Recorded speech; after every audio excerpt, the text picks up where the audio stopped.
In addition to the sum and difference formulas, we actually have another set of formulas. Now I will say that these formulas are not worth memorizing.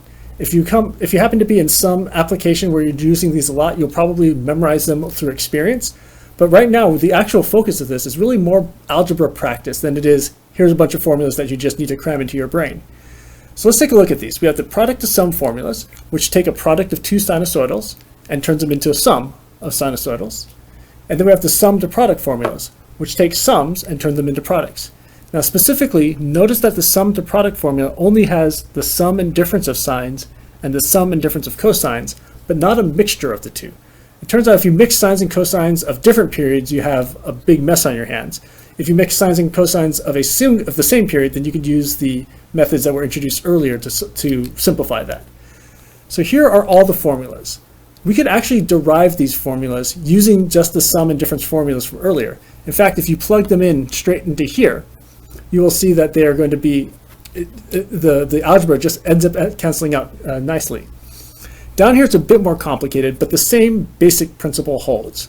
If you turn this into u over 2 plus v over 2, and that into u over 2 minus v over 2, and then make your substitutions with the sum and difference formulas, this will all work itself out for you. Here's an example. Determine the value of sine of 15 degrees plus sine of 75 degrees. I've already written out the corresponding formula. Sine of u plus sine of v. Sine of 15 degrees plus sine of 75 degrees.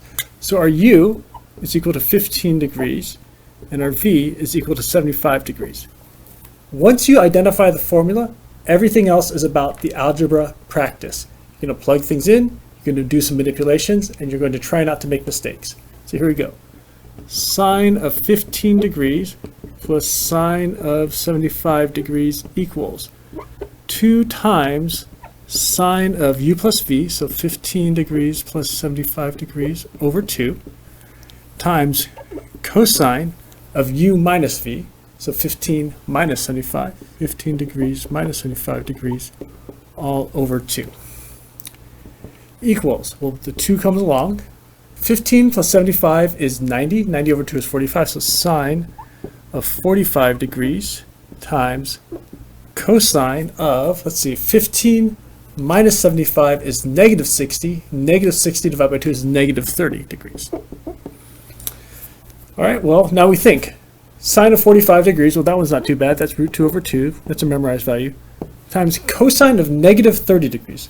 A couple different approaches. We can use the negative angle identity to write this as just cosine of 30 degrees.